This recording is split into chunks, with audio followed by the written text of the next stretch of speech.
Welcome to Dr. Green Speaks. What's up, family? You know who I be. It's the kid again, Dr. Green. Yeah, you heard it. Listen. Bridging the gap between scholars. Read more books than the curriculum profile. Doctors, athletes, Let's go. and pop culture influencers. Major show alert. Oh. Ladies and gentlemen, this is it. And now, Dr. Green Speaks. Bring them out. What's up, family? You know who it is. Kid again, Dr. Green. Yep, listen, back here on Dr. Green Speaks today, I have the opportunity to share time with none other than the Dr. Avery August, who happens to be a professor of microbiology and immunology. Given the time that we're in right now, dealing with COVID, this is the kind of individual that you should be reaching out to get the real information, the facts, the peer-reviewed research. He's an expert that studies inflammation, lung inflammation specifically, and disease. It is my pleasure to introduce none other than my man's in them, Dr. Avery August. How you doing today, family? I'm doing well, Dr. Green. I'm doing well. How are you doing? I'm great. I mean, this is an honor and a privilege. I'm very excited about getting into this conversation about you, your work, your achievements. I mean, I think this is one of my favorite opportunities because you're in a discipline that I know absolutely nothing about. So I'm looking forward to learning and to sharing all of the wonderful things that you are involved in. So why don't you tell me where did it start? Where does your story start? Where did I start? It's interesting. I was, so I was born in Belize, in Central America, and my mother moved here to the U.S. When I was very young, and we came after to Los Angeles. So spent some time in Los Angeles. Did a year of high school there, community college.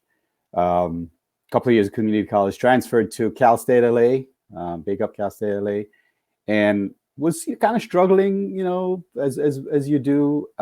Took a class, and one of my professors, Professor Costello Brown, still remember, I was taking his class, and he said, "What do you want to do with your life?" And at the time, my major was medical technology, and I was it's the type of job where you do the blood tests in the hospital and stuff like that. And he says, "Do you want to do urine analysis for the rest of your life?" And I thought about it. And it's like, I never thought about it that way. So it's like, come on, let me show you what research is like. So he introduced me to research, and I never looked back. Because I really, fell in love with just discovery. Wow. No, that's amazing because a lot of young people that are going into college operate under the misnomer that they have to know exactly what it is that they're going to do for their, for the rest of their life. And some of them assume that major that they picked when they started is what they're going to do for the rest of their lives. How was that shift for you to go from this idea of, this is what I might do, to finding that thing that really motivated you and inspired you? Yeah, no, that was definitely a journey for me because I started out as a biology major. And, I started as a biology major because I thought, okay, I'm going to go to medical school. That's what biology majors do. I like biology. But then I didn't really like hospitals. I mean, not in that way, right? I mean, I really respect, but for me, it was just something that I, realized didn't want to spend the rest of my life there. And so that's when I was struggling. And so I changed to microbiology. And then, I thought, well, how can I get a job with a degree in microbiology? So I changed to medical technology because I figured, okay, I can get a job. I can point to a job there. But then that's when, Dr. Brown said to me, and I really respect it. We've chatted about this a number of times over the years, what do you want to do? And that's when it clicked, right? Because that's when I really saw that I could do this, and I really enjoyed it. And he introduced me to this whole world of what you could do. You could get a Ph.D., you could do all this stuff. And I didn't know all that before. So it's, if you don't know what you don't know, right? And it's people like Dr. Brown who can start to open those doors for you. Wow. So can you tell me a little bit about what you do now? So what do I do now in research? Yes. So I'm an immunologist. What that means is I study how the immune system works. And a lot of people have been talking about vaccines, COVID. So that's right up my alley. Matter of fact, my lab, some of the work that we do in my lab, we're working with some of my colleagues on trying to understand how the virus triggers the immune system, and thinking about how it causes disease. I study lung inflammation. Everybody hears about inflammation. So when you get a flu, when you get infected with SARS-CoV-2, that causes lung inflammation. When you have asthma, COPD, all of those things cause lung inflammation. It's basically the same process. And we're trying to understand, how does the immune system know to turn on this process of inflammation? And then how does it know to turn it off? Because when you clear the virus, if you have flu, you clear the virus. If you have SARS-CoV-2, you clear the virus. That's the immune system turning on and turning off. So we're trying to understand how the immune system turns on and then how to turn it off, so that we can try to manipulate it, when we want. So that's sort of what we do in the lab. So the ability to turn it on and turn it off at will, so to speak, or to be able to control that, how is that beneficial? And what's the application of that? That's beneficial because, if when you get infected, I'm going to use SARS, the COVID-2, just because that's what we've been talking about, but it's the same process. When you get infected with this virus, the immune system needs to clear the virus, right? So it needs to sort of send the alarm, turn on inflammation, and inflammation is what drives that. But that inflammation can damage the lung. It's a similar process as when you have asthma. The inflammation damages the lung, COPD damages the lung. So you want to be able to control that. You don't want it to be too high, but just enough so you clear the virus. So if you're able to control that, you can say, turn it on just this amount, clear the virus, and then turn it off, right? And then there are times when you have inflammation. If you have asthma, you have COPD, you have inflammation that you don't want. So you want to be able to shut that down, right? So you want to be able to control that in a way such that you can control the levels, depending on the type of disease, depending on the situation. Sometimes inflammation is good. You need the inflammation to clear the virus. Sometimes it's bad. You need to turn it off, or you need to sort of block, the symptoms that you have of asthma or COPD. So, having a really good understanding of that, it's like learning the rules of the road, right? If you cross the road over here, you're going to run into traffic. So if you understand it, you can control your driving, right? Or driving a car or something, like the gas, the brake. You got to be able to control that. So that's the thing that we try to understand. Wow, that's amazing. And that's so very important. So I would just want to ask you a question. So I think one of the things that I've talked about quite a bit is what I refer to as anti-intellectualism, right? So we live in a day where everybody's on the internet, right? Everybody has an opinion, right? Everybody's an expert on what I Googled it, and I found out, right? So can you tell me, have you felt any frustration as it relates to the flow of information or misinformation on the internet? Because you are one of those experts that people should be talking to directly or listening to, but they're waiting and listening or paying attention to the newest pop star to tell them what they should believe or not believe. Is that a challenge for you when you see kind of the information that's out there and the way that discussions are being had? Oh man, you're touching a nerve here. Edit. The joke is, everybody's a virologist or everybody's immunologist on the internet, right? Everybody's doing their research. And I'm saying, unless you have a lab and you have people and you understand what this means, you're not doing research. You're just reading what's on the internet. And not everything on the internet is true. Right. So definitely, it's one of those things, and particularly for, parts of the Black community, right? I mean, we need to be able to trust the people who have authority and are speaking, and there's a history that's there. Right. So it's not that I'm not arguing against that, but we need to be able to understand that there are experts who have expertise, who know what they're talking, who do the research. People like myself and others who are able to speak authoritatively on these issues. And not everything you see on the internet, not everyone who speaks on this issue is able to tell you the difference between a T cell and a virus. And so if they're talking about, vaccines and they don't have that expertise, then I don't know if I trust them. Just like I'm not going to call on any particular person, but I'm not in your kitchen telling you how to cook, right? So right, right. No, that because that's very frustrating. Because, like you said, there is a history in our community as it relates to medical treatment and medical mistreatment, right? So there is that justifiable questioning, so to speak. But I think it's just gotten to the point where everybody is talking authoritatively about this subject matter. And one of the things that I bring, it's a I guess a cartoon or something where I think it was called The Incredibles, where the bad guy was his objective was to make everybody a superhero, right? So if everybody's a superhero, then nobody would be, right? And by the same token, if everyone is purported to be an expert, like if everybody takes that positionality, well, I know, then no one knows, because there's so many talking heads that we get lost in the shuffle and say, well, this person said that and this person said the other.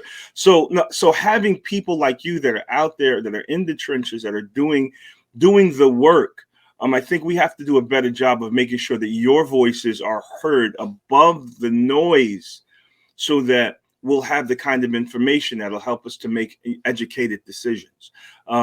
So you are at Cornell, the Vice Provost of Academic Affairs. How is it being as a person of color, right, in a position of a very prestigious, historically white institution?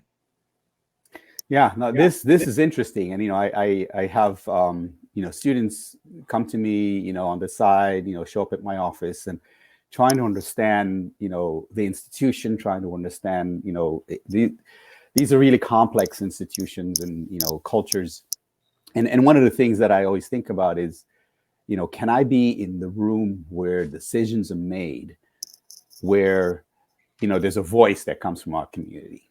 And, that's part of what has driven me as I thought about, what am I going to do next, is are there places that I can be where I can start to think about changing some of the structures, some of the processes to make this more transparent so that more people can be successful.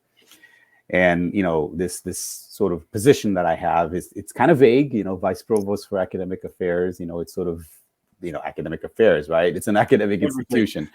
But, one of the things about that is that it allows me to be able to collaborate with different parts of the university in understanding, what we do as a university. So, the process of who do we hire, the faculty, how do we ensure that those faculty are able to provide the support for the students that we have at our institution as Cornell gets, our undergraduate population gets more and more diverse. We don't have the same diversity among our faculty. So that's one of the things that I think about and try to do, and try to ensure that we have a more diverse faculty who can teach our students. So, there's a wide range of things that I do in my position, but the big one that I think about is, can I be in those rooms where I can at least have a voice in some of those decisions that are being made? Right. Now so. Do you feel a lot of pressure being in those rooms, because a lot of the Black intellectuals and practitioners and experts tend to be in rooms that they are the one of one, and so they end up not just being an expert in a particular area or in their particular area of expertise, they are by default a representative of so much more. Do you feel that when you enter these spaces and are asked these questions? Absolutely. I mean, I think, and you just described the position that some of us are in. We, on the one hand, I'm a member of the community. We have, we hang out together. We're doing lunch. We're sort of, I'm there as an individual, as a Black male. But then I show up in those rooms and I have to say, look, I'm an N of one. I don't, I am not the full diversity of the experience that you're asking. I can tell you what I try to consult my colleagues and try to say, what are you thinking? Because I don't have every experience that my Black colleagues have on the campus. but it is quite a bit of pressure because sort of you see the heads look at you, right, and you're like, okay, The whole room. what do you think? I don't know. What do you think? So tell me about. Definitely pressure. Oh, my apologies. So tell me a little bit about your journey, right? So you're in your undergrad program, right? Tell me about the trajectory from undergrad to where you are now academically. So undergrad, I told you the story about Dr. Brown, and the reason I keep shouting him out because he, as I said, he was pivotal. And I ended up not doing research with him. He introduced me to one of his colleagues, Dr. Ph.D. And so I did research with her in her chemistry lab. So I did a couple of years of research in chemistry. She really introduced me to the concept of going to grad school. And I decided I wanted to do immunology because I'd taken a course as part of my undergraduate degree in immunology. And I was just fascinated with the immune system. Lots of parallels with the immune system and life. The immune system exists in a state where it can recognize anything before you even come in contact with it. And part of that state is because of the diversity of the immune system, the representation of all different types of immune cells that pre-exist and are ready to go, just waiting until it recognizes something. And so I really appreciated that. So I finished my degree. I spent a year at Cal State LA doing a master's degree in biochemistry while I was applying to grad school and, thinking about different grad schools. Finally ended up being accepted at Cornell's grad school in New York City, Graduate School of Medical Sciences. And I decided to go to grad school there. So I moved to New York City from California and, spent 5 years in grad school there. I won't say it was easy. Getting a PhD is hard. There were times when I really, didn't feel like staying. I wanted to leave, but I always remembered, my mother came here and she made some sacrifices to be able to have us be able to have access to the types of educational systems we have here. And so that kept me going. And after I finished my PhD, I started, thinking about what next. Decided to do a postdoc, which is this 2 or 3 year period after you do your PhD at Rockefeller University in New York City. I know you're a Brooklyn man, Upper East Side. But I always went over to, just as an aside, I always went over to Brooklyn to get my foods. Absolutely. And then, after I finished my PhD, I went to Penn State because it was an interesting opportunity. I really enjoy working with students, really enjoy being in the classroom, but also doing research. And so that the offer that they made to me as an assistant professor gave me the opportunity to do both of that. And so that's when I started my academic journey in real life. In between, there were lots of opportunities lots of times when I thought, okay, I'm not sure if I want to do this. Fortunately, nobody else gave me a job. So I tried to be a high school teacher. I tried to, do other things, but didn't get a job. So I ended up, being an academic. That sounds like a great default. Yeah, I know it's been good. I have to say it's been good. So I'm not upset. Okay, I want to shout out a person very dear to me, Dr. Julianne Malveaux, who is the new head of the College of Ethnic Studies at Cal State Los Angeles. So she's there in your town, Yes. trying to make a difference. So I wanted to just shout her out. So here's what I'd like to kind of get to. A lot of young people want to go to Cornell, right? It's one of those institutions that people tout as the top in the world. What advice would you give undergrads that maybe they're in their junior year, right, of high school or this? What does it take to become a Cornell student? Oof. Yeah, that's a Loaded. It's a definitely loaded. I mean, I'll say the undergrads here, I mean, fantastic students here. And, even when I was at Penn State, really great students. One of the, I'm going to preface what I'm saying before I answer your question with this, because it's sometimes a struggle for students. All the students at Cornell, undergrad students at Cornell, were at the top of their class in whatever high school they were in. And then they come here and everybody was at the top of their class. And now they're just one of, whatever number of students. And that can be a struggle, right? And so and when I talk to students, I think that's one of the things that ends up happening. So, students who Cornell has a really interesting, I'm gonna give some detail here because I think it's important for high school students who are interested in going to Cornell. Cornell has an admissions process where you apply to a particular college or a major. So many other universities, you apply to the university, you indicate your major, and then they make a choice. Here, each college does their own admissions. So, for example, if you're interested in biology, you can get access. You apply to either the College of Agricultural Life Sciences or the College of Arts and Sciences. They both have the same degree. And you indicate that you're interested in biology. And the big thing is they want to know why Cornell is best for you as compared to any other university. So it's not just you apply, you use the same application materials that you apply to everywhere else. You go to the website, you look at what Cornell offers, you look at the faculty, you look at the programs, and you say, Cornell is the place for me because I see myself at Cornell because Cornell has this, and Cornell has this population of students, and Cornell has these programs. They want to know that you are interested in Cornell for what Cornell uniquely can offer. And similarly, Cornell is looking at you as an applicant to see, can we see you as part of our undergraduate student body? Do we see you as someone who can benefit from what Cornell has to offer? Do you have interests that we see that you can carry out here? So clearly grades are important, right? So I'm not even talking about grades. As I said, most of the students at Cornell, they're at the top of their class. But are you doing something that you can see yourself benefiting from when you go to Cornell? And how does Cornell help you reach your goal? And there are other majors that might be related to your major. So you can look around, there's a biology and society major. If you're interested in biology, you can also do biology and society. It's a different college.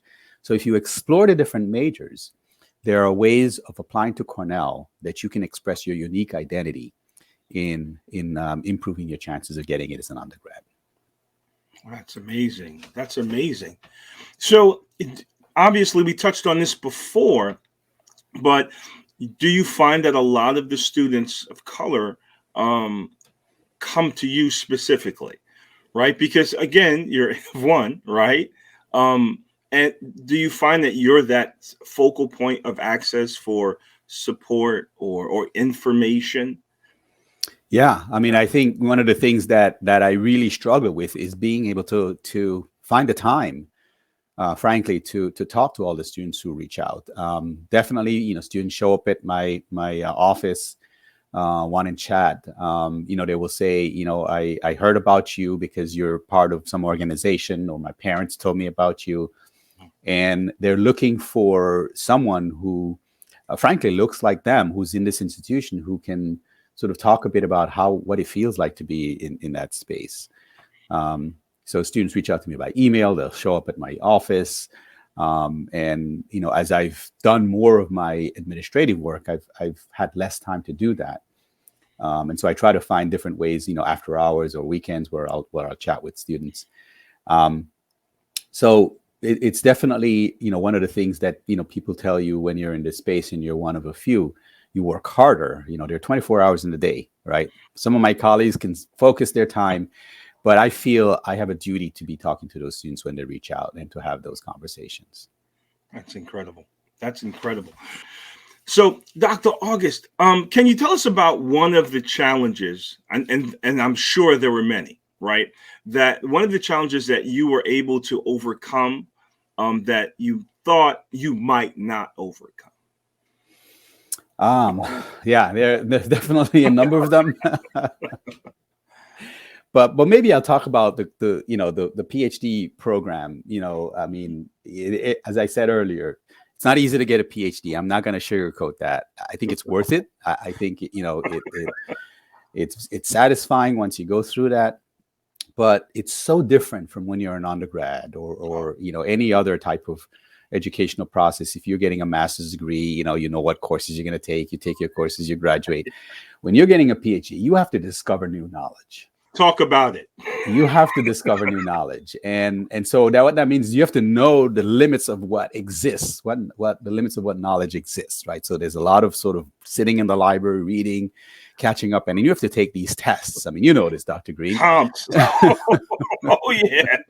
Oh yeah. You have to take these tests, and you have to get through the test. And I'll tell you, I wasn't sure I would make it. When you're being grilled by those professors, you reach the limits of your knowledge, and you're like, I don't know anything. Right. And you walk out of those rooms and you feel like you don't know anything. But, that's part of the process of learning where the limits of knowledge is. And that's when you start to say, okay, this area is completely unknown, and I have an interest, and I can start to explore that. Right. But there was that period of time, 2 to 3 years into the PhD, man, I'll tell you, I was like, I don't know if I can do this. Oh, that's amazing. I mean, because I had the same challenge, and I think this is really important, right? Because, not everyone, a lot of people talk, I was going to get a PhD. Like, it's something that you can go to Walmart and pick up off the shelf. Like, I'll take a master's and a PhD. And a lot of young people don't understand that that thing is no joke. And one of the things that I think we don't discuss, and I'll just share this from a personal story because I think it's important. You have your comps. Like, you have to pass these exams. And the comps I had to take were ridiculous. CUNY grad synologist.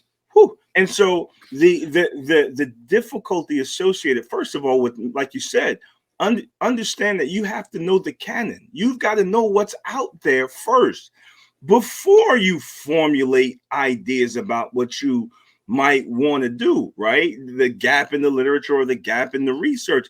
So the kind of commitment and difficulties that you go through, the questioning of your, like you said, the limit of your ability, where you're looking and you're saying, I really don't know this, right? And obviously I went back and did well the next time, but that was an ugly moment, and you really question whether you're cut out to get that degree that they say, less 2% of the population have.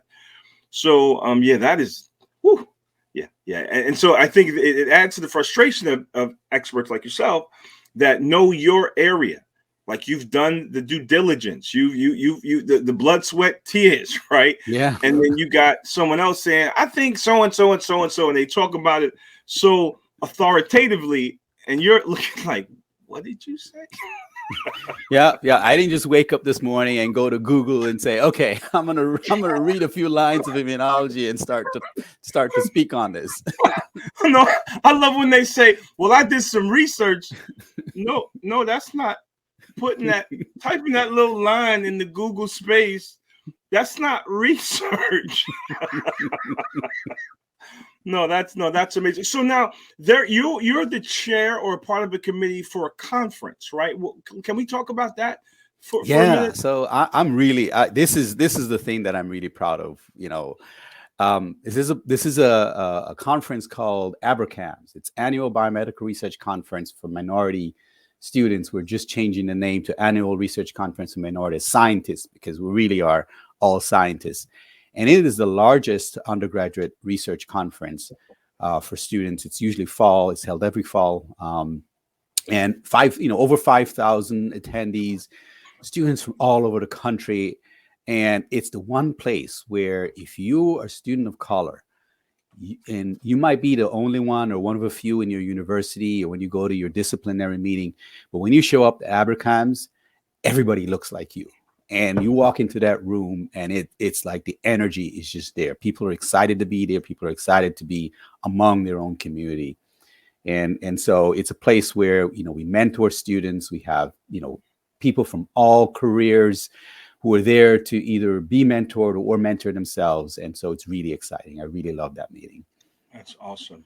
And so where can they get information about this conference? So it's ABRCAMS, ABRMCS.org, ABRCAMS.org, or use Google, and just type in abracams, and that will give you the link. Do the research. Go to Google and do that deep research. No, that's incredible, and obviously that's something you're very proud of. Because I mean, this coming together. I mean, something that we've done with the Black Doctoral Network also, to create that synergy and an opportunity to be in spaces where you're looking at people that look like you, that have some of the same experiences, challenges, insecurities, right? And to be able to be in this place where you can really express yourself and feel at home, I think is really, really important. That's an incredible work that you're doing. Thank you so very much for it. Dr. August, can you also tell us about the its bridges to the doctorate? Can you tell us a little bit about that? Yeah, so that was thanks for the question. That was a program that I built when I was on the faculty at Penn State. And you were asking me earlier about my academic career, and one of the things that I've always tried to do is try to find opportunities to increase opportunities for people of color, students of color, Black students in particular, to get into STEM, get PhDs. And so when I was on the faculty at Penn State, looked around my department, saw there were, I was it, and trickle of students here and there. And so I thought, well, how can we try to get more students into Penn State? So I went around the country, and I used my own resources to do this. Went to UMBC, that has a fantastic program, a pipeline program for getting students into PhDs, Black students, other HBCUs, and talked to them about the type of students that were there.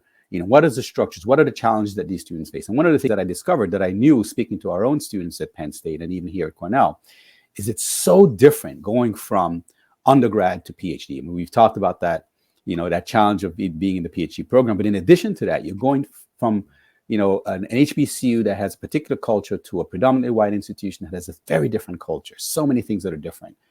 And so that I thought it would be good to try to build a program that really addresses this cultural difference, this socialization difference that ended up happening for students who come from those places. So I ended up developing a really good collaboration with a couple of colleagues at Alcorn State in Mississippi, HBCU, very similar characteristics to Penn State, land grant institution. And so went out, wrote a grant and got some funding from the National Institute of Health to build what's called the Bridges to the Doctorate program. And what that program did was we recruited students from Alcorn State into a master's program at Alcorn State. So they would finish their biology degree, they would enter a master's program at Alcorn State, but then they would spend a year at Penn State as part of that master's program. And in that year, they were able to learn about Penn State, learn about the institution, learn about the cultural and social differences, so that when they got accepted to the PhD eventually at Penn State, it wouldn't be so much of a shock. And so that program ran for about 8 or 10 years, I think. Even after I left, it continued until recently. And there are a number of students who went through that program that have been really successful. One of those students, I'm going to call her out, Dr. Melanie McReynolds, who's now on the faculty at Penn State, went through that Bridges program. There are other students, who graduated from the PhD program at Penn State, went back to Alcorn State as faculty. Other students, came to me with when I moved to Cornell in my lab and ended up having positions in industry. So I'm really proud of that, students, because it really started with this idea of trying to increase the number of Black students that we had at Penn State, going around, understanding the culture, understanding what are the differences, and trying to increase the belonging for those students when they got there. Awesome. Wow. That is amazing. That is amazing.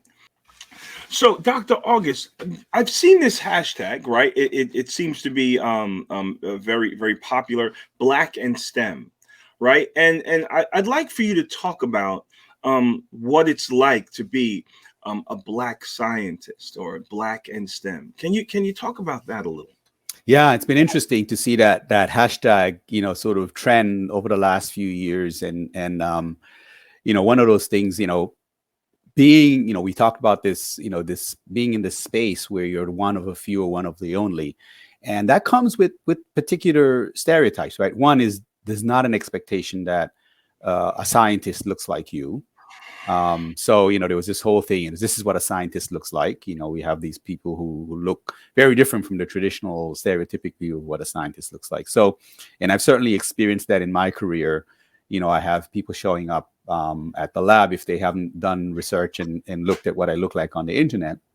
They'll show up and they'll think, somebody else is me because I'm sitting there, but they don't think that I'm the one, right? You don't look like a scientist. And so, there's that stereotype of what a scientist looks like.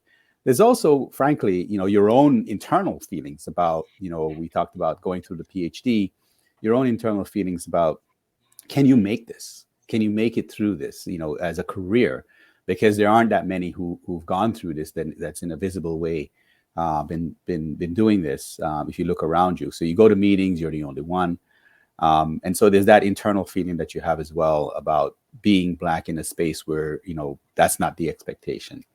But I also see it as a way to have access to our own community, right? I mean, we have now more and more people who look like me, who are doing this, who are being scientists, including, one of the developers of the COVID vaccine, that's Akizmakia Corbett, that says, look, you can look like me and you can be a scientist. And so I think we just, one of the things I really want to do is have not even be an issue, right? The fact that you look at me shouldn't be a surprise that you're a scientist. Dr. August, so there are some people like W.E.B. Du Bois that talks about double consciousness, the way that Black people see themselves through the eyes of other people. And sometimes that can be very debilitating, right? And challenging because you're not only fighting or working through how you see yourself, but the stereotypes and the perceptions of who you are as a Black individual. How have you been able to work through that challenge? Yeah, it's a great question. And it's one of the things that I've certainly had conversations with some of my students about, when you look at around the room and you see yourself through those two lenses, that double conscious that you refer to, the way I've tried to do it is think about, who am I as a person? What are my interests? What it is that I want to do? And not try to think about how people are perceiving me or looking at me or, having particular expectations. Now, it's not to say that it doesn't influence. I mean, certainly, I can be in a room and say, if I say this thing, this is going to come off a particular way because of what people see me as. And so definitely have to think about that. But at the same time, I also go through this inner conversation about, but should I say this thing regardless of who people think I am or who people perceive I am? And so there's always that conversation that I have with myself about those things. And the more and more I do that, the more comfortable I get about allowing my individuality to come out, regardless of how people perceive me. But I can't tell you that it's always the case, right? I always have to think about what that, both plus and minus, I have to think about what that perception is like. It's like, if you're a Black man and you walk into the store, you keep your hands in your pockets so that people, the cameras don't think you're trying to steal something, right? You're almost self-censoring, even though you're not going to be doing that. So it's a continuous struggle, and it's trying to find that balance with yourself so that you feel comfortable about who you are and how you're walking through this world. That's not, influenced in such a way that you feel, constricted by where you are. Right. That's incredible. Thank you. Thank you for sharing. So one of the questions that I like to put out is, if you're talking to your younger self, right, you're here now, what advice would you give your younger self? I would say, don't worry about it. It's going to be okay. Because there are lots of times, where you're like, I don't know, is this going to work? Am I making the right decision here? And I've been thinking about this, and students ask me, how I got to do what I do and decisions and that sort of thing. And there are always these alternate universes of, had I made a different decision, right? If I hadn't gone to graduate school, if I hadn't gone to graduate school at Cornell, and so many different big decisions that you make that I don't know what would have happened the other side, but I know who I am. And so, in the end, I would tell my younger self that, think about it, make the decision, and then look forward, because you can't go back, but you can always go forward. That's awesome. Thank you. Thank you for sharing. Dr. August, right now, there are young Black boys in Belize, in Los Angeles, in New York, who are facing very, very difficult challenges. if you could speak to them right now, what advice would you give them, given you've been in those spaces that they may be in at this point? Yeah, this is the thing that I think about. One of my colleagues and I, a couple of my colleagues actually, and I have been looking at some of this issue around, who gets to join us, because we're in the academy, and one of the challenging things we see is a dearth of Black men as we look at the pipeline, and I think Black boys in particular face so much growing up in the society that we grow up with regards to what they look like and what people expect when they see a Black kid. We can talk about Trayvon, we can talk about others, and it's a challenge because we're just trying to live our lives, we're just trying to do what we do, and so I would say believe in yourself and don't think about, or don't try not to let what others think about you guide what you do and the decisions that you make. Get as much information as you can. We don't know what we don't know. And part of the thing about my journey is that I've had other Black men reach down to me, so to speak, and help me and open those doors for me and give me information that I didn't have. And so be open to that. Be open to people who are ahead of you. Talk to people who are ahead of you. Talk to people who are doing what you want to do and see how they got there. These are the things that I think can help you. And there's all this noise happening around you. You try to think about try not to think about that noise, and try to think about what it is that you want to do. How do you get there? What can you do now to get to where you want to be? And talk to those people who can help you do that. And they will tell you about people who can help you to do that, because we're all trying to make sure that more of us are in these spaces. Thank you. And I'd just like to add to that to all of those boys from Belize to New York, there is a Dr. Avery August. There is a Dr. Maurice Green. There are so many of us that have made this journey. It is not impossible. It is actually very, very probable.